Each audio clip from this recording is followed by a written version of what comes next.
Hello students, welcome to my YouTube channel. आज हम company account issue of shares and forfeited of shares का question number 18 और question number 19 करेंगे। तो question में सबसे पहले आपके समक्ष पढ़ूंगा। Give journal entry a public limited issued 4000 shares of ₹100 each, payable 20 on application, 30 on allotment, 25 on first call, 25 on second and final call. All the shares were fully subscribed excepting the final call money of on 150 shares. These shares were subsequently forfeited. B condition है private limited forfeited for 500 equity shares of ₹100 each, on which ₹75 per share including ₹5 premium had been called up, and shareholder had paid application money of ₹20 per shares। तो किस प्रकार से इसका practical करेंगे आपके सामने question number 18। जब इसकी हमने जर्नल एंट्री करनी है तो journalise the following transaction journal entry करने के लिए आपको बोला है।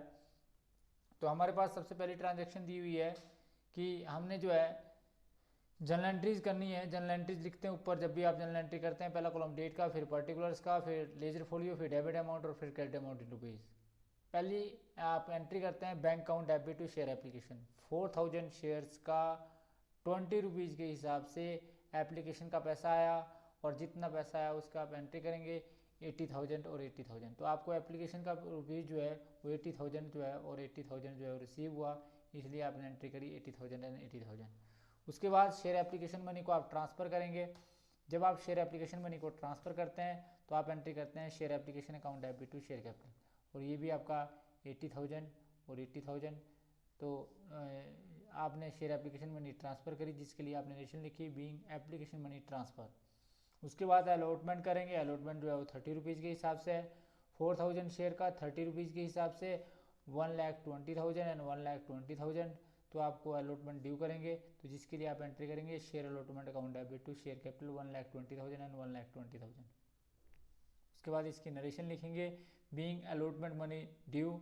अलॉटमेंट मनी को आपने ड्यू किया। उसके बाद अलॉटमेंट का पैसा रिसीव होगा। जब अलॉटमेंट का पैसा रिसीव होता है तो आप एंट्री करते हैं bank account debit to share allotment. ये भी आपका 4000 शेयर का ₹30 के हिसाब से, क्योंकि कुछ भी कालसी नीडेड नहीं है इसमें, तो इसका मतलब है 1,20,000 और 1,20,000 आपको रिसीव होगा। तो इस प्रकार से आपने लिखा 1,20,000 एंड 1,20,000। फिर आप अलॉटमेंट जब आपको रिसीव हुई तो आपने इसकी कंडीशन लिखी मीइंग अलॉटमेंट मनी रिसीव। उसके बाद शेयर फर्स्ट कॉल ड्यू करेंगे। शेयर फर्स्ट कॉल जब ड्यू करेंगे तो आप एंट्री करेंगे share first call account debit 4000 share का ₹25 के हिसाब से। ये आपके पास आएगा 1 लाख और 1 लाख। तो इस प्रकार से आपने इसकी एंट्री करी 1 लाख और 1 लाख, 1 लाख और इसी प्रकार से 1 lakh. Being first call money जो है वो आपकी ड्यू हुई, जिसके लिए आपने एंट्री करी share first call account debit to share first call share capital account being share first call money due. उसके बाद आप सभी जानते हैं कि आपको फर्स्ट कॉल का पैसा रिसीव होगा। जब आपको फर्स्ट कॉल का पैसा रिसीव होगा तो आप एंट्री करेंगे bank account debit to share first call, और ये पूरा पैसा रिसीव हुआ, अर्थात इसमें भी कुछ कॉल से नहीं हुआ। तो 4000 शेयर का ₹25 के हिसाब से, दैट मीन्स कि 1 लाख और 1 लाख रुपीज़ रिसीव हुआ आपको फर्स्ट कॉल का, 1 लाख और 1 लाख। उसके बाद आप फाइनल कॉल ड्यू करेंगे। फाइनल कॉल आपकी जो है वो फाइनल कॉल जो आपकी है वो आपकी ₹25 के हिसाब से ही है। तो आपने एंट्री करी share final call account debit 4000 share का ₹25 के हिसाब से 1 लाख और 1 लाख, जिसके लिए आपने एंट्री करी share final call account debit to share capital 1 lakh और 1 लाख। उसके बाद आपने इसकी नरेशन लिखी being final call money due. फिर एक बंदा जिसके पास आप सभी जानते हैं कि 150 शेयर्स थे, उसने 150 शेयर्स का ₹25 के हिसाब से आपको नहीं दिया, दैट मीन्स कि आपको ₹3750 नहीं मिला। तो 1 लाख में से आपका 3750 नहीं आया, तो आपके पास आया 96,250। तो इसकी एंट्री करेंगे bank account debit to share final call 96,250 और 96,250। तो ये फाइनल कॉल मनी आपको रिसीव नहीं हुई। अब आपने क्या किया इन इन सारे शेयरों को आपने फॉरफिट कर दिया। जब आपने इन शेयरों को फॉरफिट किया तो आपने एंट्री करी share capital account debit 150 share का 100 रुपीज़ के हिसाब से कॉल्ड अप अमाउंट से शेयर कैपिटल डेबिट की जाती है। तो आपके पास आया 15,000, तो इस प्रकार से आपने 15,000 लिखा। उसके बाद जो पैसा आपको फाइनल कॉल का नहीं मिला वो आपको नहीं मिला था 3,750, और जो आपको मिला वो आपने जो है वो डाल दिया शेयर फॉरवर्ड में, जिसके लिए एंट्री करी share capital account debit, share final call account debit credit to share final call और टू शेयर फॉरफिटेड। तो इस प्रकार से इसकी नरेशन लिखी being 150 share forfeited for non payment of final call. तो ये था जी आपका ए कंडीशन इसकी, कि ए कंडीशन में किस प्रकार से क्वेश्चन करते हैं। अब बी कंडीशन के अंदर किस प्रकार से क्वेश्चन किया जाएगा। बी कंडीशन में आपके पास क्या है जी, कि आपके जो है वो शेयर फॉरफिट हुए 500 शेयर आपने फॉरफिट किए, तो 500 शेयर का 70 रुपीज़ के हिसाब से 37,500 मतलब 35,000, तो 35,000 जो है वो आपको कैपिटल का था, क्योंकि कॉल्ड अप अमाउंट जो आपका 70 है। आप सभी जानते हैं कि जो टोटल अमाउंट है अर्थात शेयर कैपिटल का टोटल अमाउंट जो आपका 500 शेयर का 70 रुपीज़ के हिसाब से 35,000 आपको नहीं रिसीव हुआ। फिर आपको सिक्योरिटी प्रीमियम रिजर्व का पैसा नहीं रिसीव हुआ, तो आज इसके लिए आपने एंट्री करी सिक्योरिटी प्रीमियम रिजर्व 500 शेयर का 5 रुपये के हिसाब से 2,500। उसके बाद जो पैसा आपको कॉल्स का नहीं मिला, आप सभी जानते हैं आपको मिला केवल मात्र 500 शेयर का 20 रुपये के हिसाब से, दैट मीन्स कि आपको केवल मात्र 10,000 रुपीज़ प्राप्त हुआ। जो आपको नहीं मिला 500 शेयर का 55 रुपये के हिसाब से, दैट मीन्स कि 27,500, और जिसके लिए आप नरेशन लिखेंगे being 500 share forfeited for non payment of final call. तो इस प्रकार से ये था जी आपका क्वेश्चन नंबर 18। किस प्रकार से क्वेश्चन नंबर 18। तो अब हमारा क्वेश्चन नंबर 19। क्वेश्चन नंबर 19 में Sheetal limited issued a prospectus inviting application of 10,000 share of ₹10 each at a premium of 2 per shares. The amount payable on shares were as follows: 3 on application, 4 on allotment including premium, ₹5 on first and final call. Application were received for all the shares by the company. Shares were allotted to all the applicants. All sum were duly received by the company except the following: Sita, a holder of 100 share, failed to pay allotment money and call money. Gita, a holder of 200 share, failed to pay call money, and above 300 share were forfeited by the company. Pass journal entry and prepare the balance sheet in the books of company for the above transaction। तो किस प्रकार से question number 19 किया जाएगा। आपके सामने question number 19, हमने सबसे पहले इसकी जर्नल एंट्री करनी है। आप सभी जानते हैं कि जब भी आप जर्नल एंट्री करेंगे तो आप सबसे पहले ऊपर लिखते हैं जर्नल एंट्रीज। ऊपर लिखा आपने जर्नल एंट्रीज, पहला कॉलम डेट का, फिर पर्टिकुलर्स का, amount, debit amount in rupees और क्रेडिट अमाउंट इन रुपीज़। ये सबसे पहले एंट्री की जाएगी bank account debit to share application. Bank जो है वो डेबिट किया जाएगा 10,000 शेयर से। 10,000 शेयर का आप सभी जानते हैं 10,000 शेयर्स का 3 रुपीज़ के हिसाब से आपको 30,000 रिसीव हुआ, जिसके लिए आपने एंट्री करी bank account debit to share application 30,000 and 30,000, जिसके लिए आपने रेशन लिखी बीइंग एप्लीकेशन मनी रिसीव। फिर शेयर एप्लीकेशन मनी को आपने ट्रांसफ़र किया शेयर कैपिटल में, जिसके लिए आपने एंट्री करी शेयर एप्लीकेशन अकाउंट डेबिट। ये भी आपका 10,000 शेयर का 3 रुपीज़ के हिसाब से 30,000 एंड 30,000। तो इस प्रकार से आपने 30,000 एंड 30,000 जो है वो ट्रांसफ़र कर दिया, जिसके लिए आपने नरेशन लिखी being share application money transfer. उसके बाद आपने अलॉटमेंट ड्यू करी। आप सभी जानते हैं अलॉटमेंट भी जो है वो 10,000 शेयर्स की है, और 10,000 शेयर्स का 4 रुपीज़ के हिसाब से 40,000 जो है वो आपका कैपिटल का है। फिर आपका सिक्योरिटी प्रीमियम जो है वो 10,000 शेयर का 2 रुपीज़ के हिसाब से सिक्योरिटी प्रीमियम है, और 2 रुपीज़ जो है वो कैपिटल के हैं। तो इसका मतलब है कि 20,000 जो है वो कैपिटल के हुए और 20,000 जो है वो सिक्योरिटी प्रीमियम के रिजर्व के हुए। तो being allotment money due with आप सभी जानते हैं with allotment money due with security premium. उसके बाद आप अलॉटमेंट का पैसा रिसीव करेंगे। तो सीता जिसके पास 100 शेयर्स थे उसने आपको अलॉटमेंट के पैसे नहीं दिए। इसका मतलब है 100 शेयर का 4 रुपीज़ के हिसाब से आपको नहीं मिला। इसका मतलब 400 नहीं मिला। तो इसका मतलब है आपको जो मिला वो है bank account debit to share allotment, वो आपके पास आया 39,600 और 39,600। उसके बाद आप सभी जानते हैं कि आपने फर्स्ट कॉल ड्यू करी।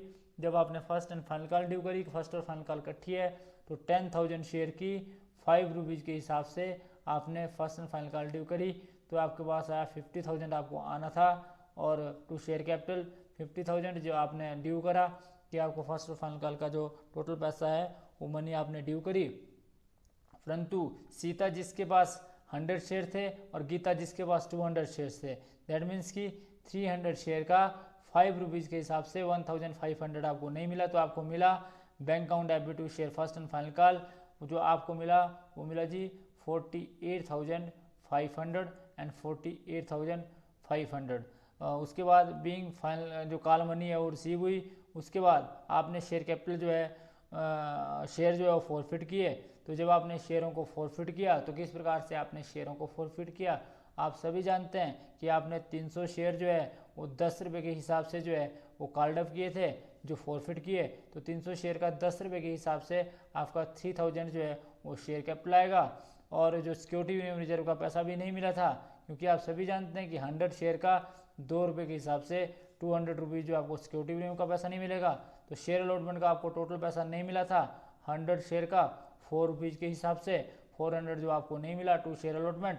और share first and final call का 300 शेयर का 5 रुपये के हिसाब से, दैट मीन्स की टोटल जो आपको नहीं मिला वो था जी आपका 1,500।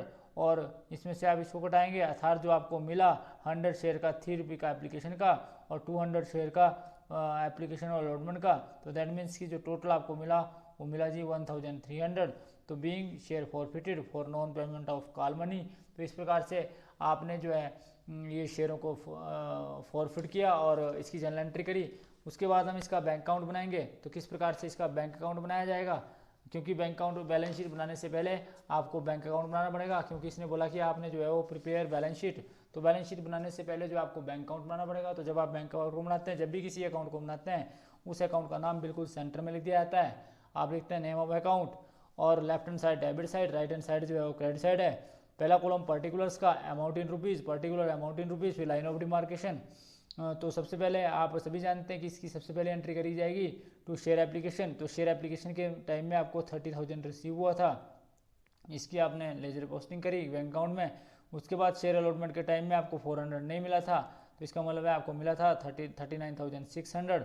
और उसके बाद share first and final call का आपको जो है वो 1,500 नहीं मिला था, इसका मतलब है मिला था आपको 48,500। फिर आपने इसका टोटल किया। When you find the total of debit side is more than the credit side and that is 1,18,100। और यही जो आपके पास बैलेंस बच गया 1,18,100। और आपने आमने सामने टोटल बराबर किया 1,18,100। उसके बाद आपने सिक्योरिटी प्रीमियम रिजर्व अकाउंट बनाया। सिक्योरिटी प्रीमियम रिजर्व में सबसे पहले आप सभी जानते हैं कि अलॉटमेंट का जो आपका टोटल पैसा था वो 20,000 था, उसमें से आपको 400 रुपये नहीं मिला। तो टू शेयर अलॉटमेंट के डेबिट में आप सभी जानते हैं 200, तो आपके पास बैलेंस बचा 19,800। और आपने टोटल किया तो आपका टोटल आप सामने सामने बराबर आया 20,000 और 20,000। तो इस प्रकार से आपने allotment security premium reserve account बनाया। उसके बाद बैलेंस शीट बनाई जाएगी। परंतु आप सभी जानते हैं कि बैलेंस शीट को बनाने से पहले आपको वर्किंग नोट बनाना पड़ता है, और वर्किंग नोट में नोट ऑफ अकाउंट आपको बनाना पड़ता है। नोट ऑफ अकाउंट में सबसे पहले शेयर कैपिटल। तो सबसे पहले आपकी एथराइज और इशूड कैपिटल, तो 10,000 शेयर का 10 रुपीज़ के हिसाब से जो आपकी इशूड कैपिटल थी वो जी आपकी 1 लाख। तो आपने यहाँ लिख दिया 1 लाख लिख दिया आपने कि जितनी आपकी इशूड कैपिटल थी 1 लाख रुपीज़। तो उसके बाद subscribed, called up and paid up capital. तो आप सभी जानते हैं कि 97,000 का, क्योंकि 300 शेयर जो आपने फॉरफिट कर दिए 97,300 के हिसाब से ये आपके पास आया 97,000। तो इस प्रकार से ये आपका 97,000 आ गया जी। 97,000 में आपका ऐड जो आप करेंगे शेयर फॉरफिट का, तो शेयर फॉरफिट का जो टोटल अमाउंट था वो था जी 1,300। तो इस प्रकार से जो आपकी टोटल कैपिटल होगी थी वो होगी थी आपकी 98,300। उसके बाद रिजर्व एंड सरप्लस में सिक्योरिटी प्रीमियम रिजर्व की बात करें तो आपने सिक्योरिटी प्रीमियम रिजर्व बनाया जिसका बैलेंस आपके पास आया 19,800। उसके बाद कैश एंड कैश इक्विवेलेंट में कैश एट बैंक का बैलेंस आपके पास आया 1,18,100। तो उसके बाद आप सभी जानते हैं कि आप बैलेंस शीट बनाएंगे। तो बैलेंस शीट में आप सभी जानते हैं कि पहला कॉलम आपका इक्विटीज एंड लाइबिलिटीज़ का होता है। इक्विटीज एंड लाइबिलिटी में आपके पास सबसे पहले शेयर कैपिटल आएगी। शेयर कैपिटल का नोट ऑफ अकाउंट नंबर 1 आपने बनाया, जिसका अमाउंट आपके पास आया, आप सभी जानते हैं ये आपके पास आया 98,300 98,300 एंड 98,300 आप यहाँ भी लिखेंगे। उसके बाद आप सभी जानते हैं रिजर्व एंड सरप्लस में आपके पास सिक्योरिटी प्रीमियम रिजर्व आए, जो नोट ऑफ अकाउंट नंबर 2 में आपने दिखाए थे, और ये आपके पास आया 19,800, ये भी आपके पास 19,800 आया। तो जब आपने इसका टोटल किया तो ये आपके पास आया 1,18,100। और इसी प्रकार से आप असेट साइड जाएंगे, असेट साइड में करंट असेट में कैश एंड कैश इक्विवेलेंट, जो नोट ऑफ अकाउंट नंबर 3 में है, तो जिसमें जो आपके पास 1,18,100 है। तो इस प्रकार से आपका लाइबिलिटी साइड का टोटल जो है असेट साइड के टोटल से मिल गया। इसका मतलब आपका क्वेश्चन सही है। तो thanks for watching the video. Please like, comment and subscribe my channel and press bell icon for next notification. Thank you.